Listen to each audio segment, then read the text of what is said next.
The chair of the steering committee of the Nigerian Diaspora Direct Investment Summit, David Smith, who is also the chair of the British African Business Alliance.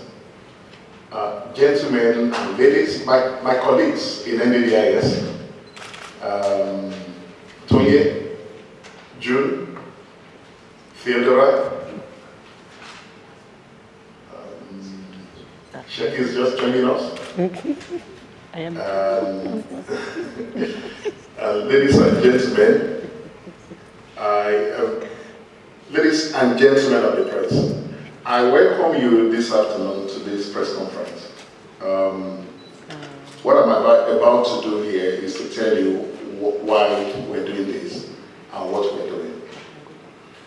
This is to follow up on the success of the first Nigerian Diaspora Direct Investment Summit that we had in June last year. That summit was described by the High Commissioner, by the Honorable Abike Dabiri, and a lot of people that came as one of the best organized summits they've ever been to. It was so well organized because at the end of that summit, we achieved a lot of results. People going to different states to invest. And we've had very good feedback about Nigerians who have gone back home to try to invest in their country. And because of that, we're planning the next summit for June 12th and 13th. That summit actually should have taken place between today and tomorrow, but we've decided to shift the date to June 12th and 13th. And this is going to be a business-to-business event for Nigerians in diaspora to interact with people from home. You know, those of us who live in the UK, we're sick and tired of having summits. And every time I go to Nigeria, it's the same thing. They tell me that they're very sick and tired of going to summits. Because most of the summits that we organize sometimes are talk shops. People come into these summits, they deliver papers, nothing happens. But what we have started is, and we call it a revolution, it's a new concept in investment drive into Nigeria. And that concept is to go back home to Nigeria, select a few states from Nigeria, and then bring them to the UK. After the summit, we put them in rooms where they sit down, and then you diasporans can book appointments with them and talk to them one-on-one. And we had the first experience last year, and I know Honorable Lere was very busy, even until the middle of the night, because people kept, in fact, I remember they went to his hotel to even sit there with him to discuss. And this is the tradition that we're trying to set up, so that people can really sit down with them and sign deals. Because we don't just want to talk, we want people to come up with projects and say, this is the project I want to do, this is how I want to do the project. And for the man from Kaduna, because he has the authority of the governor, to say, okay, this is how we can support you, this is how we can make you come to Kaduna State to invest. But Kaduna is just one of those states, so I will give you the other information. So the diaspora is an unexpected opportunity for Nigeria. And we have an ambitious plan to mobilize Nigerians who live in the UK to lead in the stimulation of the economic growth of Nigeria. And during this summit, we'll be showcasing the expertise of Nigerians in the UK who are eager to invest in the opportunities available in Niger, Kaduna, and Cross River states.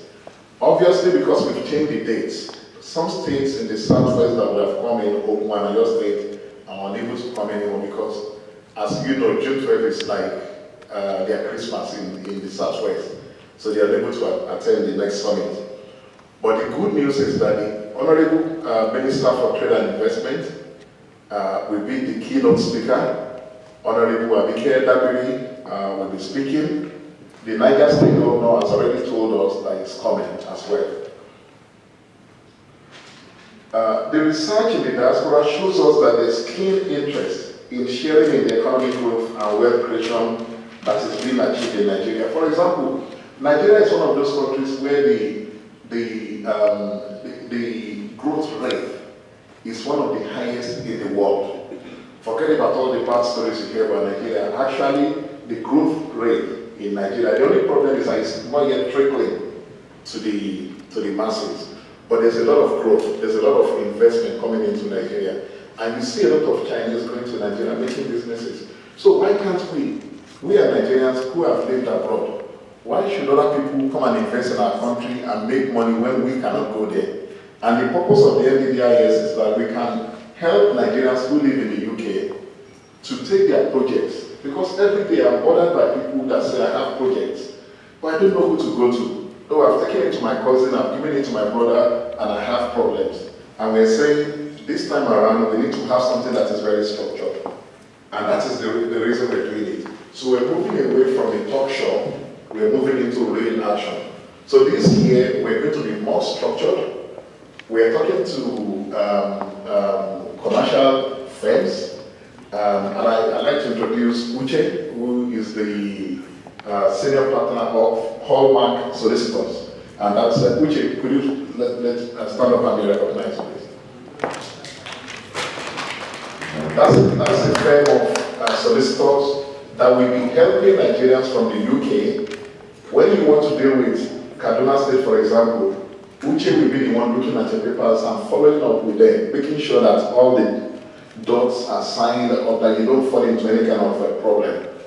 Also, we managed to secure the patronship of the High Commissioner, Dr. Dalhatu Tafida. He's the patron of this NDDIS.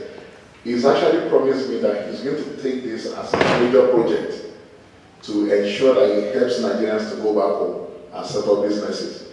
Another success we've recorded about 2 weeks ago is that we managed to get the former High Commissioner, Honorable Bola Jibola, to also be our Nigerian partner. So Honorable, who used to be the High Commissioner to the UK, has a legal firm that will work with Uche's firm in the UK to talk to the Nigerian companies and the banks. So that's one of the things we're doing. The second thing we're doing is that we're launching a project we call Eminent Nigerian Series. And the Eminent Nigerian Series is during the summit we'll be launching the first in a series of biographies of Nigerian elder statesmen and heroes of Nigeria. But you know, they always say that the heroes of Nigeria, you know, our young people, they don't know that we have heroes anymore. They think that every Nigerian now that has money is a politician. What they don't really know is that Nigeria used to have some great people. Some of them are still existing. A lot of them are existing actually. But we have the Ahmadu Bellos, the Azikiwes, the Awolowos, all these great people. We want to start to take some of the qualities in these heroes. We will then publish them. We will publicize them so that we can sell them to Nigerians. And the first one we're doing, because as they say, charity must begin from home. So the very first one we're doing is called The Legacies of Dr. Dalhatu Tafida, a time-conscious disciplinarian. If anybody knows the High Commissioner here, there's one thing we talk about him. He's a strict, time-conscious disciplinarian. When there's an event, no minister here coming to the event 5 minutes late. He gets in 5 minutes, 10 minutes before time. So we're compiling, we're writing his biography, and we're focusing on that. That's going to be a very big event in London. We're hoping, potentially, that the presidency will be interested in this because it is very big. And we see this series as a diaspora contribution to the promotion of ethics and values in Nigeria. And it is being done in collaboration with the Ministry of Education, Information, and National Orientation Agency of Nigeria. We have engagement with the UK Trade, Investment and Business Council for Africa. We have the British African Business Alliance. We have the Developed Africa, represented by David Foxman here. And we have we're connected with the Foreign and Commonwealth Office. So everything we're doing here is in partnership with governments in Nigeria, governments in the UK, our friends who are into investment driving, even in the UK here. So through these networks, we envisage a number of British business and diaspora businesses coming forward to seek Nigerian business partners and extend their Nigerian engagement. We're also working with approval of the Minister of Trade and Investment, who will be delivering the keynote speech. Dr. Dalhatu Tafida, obviously, is the patron of this event. And this project, even though it's my own initiative as chair of CANO, is supported by NIDO. That's the Secretary General of NIDO, just come in, and is supported extensively by the Central Association of Nigerians in the UK. So we have some executives here, like Lagu and June. We have also received commitments from Niger State. We received commitments from Kaduna State. We received commitments from Cross River State. And these are states that we've traveled to. Fantastic states in Nigeria. They've promised us that they will provide incentives for investors from the UK. Specifically, and I told them, when we went to Niger State, for example, we were given the opportunity to address the entire Executive Council, all the commissioners, all the judges, all the essays and everything. We stood in their Executive Council and I gave a speech which they really loved. And what they've said to us is that they want to support the diaspora. They even told us to the extent that they're going to give us land. So there are opportunities in Nigeria. All we need to do is for us to be organized and to approach things properly. So we're going to be, we hope that the partnership that we're setting up will be to the advantage of Nigerians in the UK. This project is being sponsored by Niger, Kaduna, and Cross River States. It is also being sponsored by Stanbic Bank, Shell, Aricare, MoneyGram, Monopoly, MedLife Insurance, and other partners. It's not as fantastic as I'm saying it, because some of the monies are not even in yet, but they've given us the support. Thank you very much.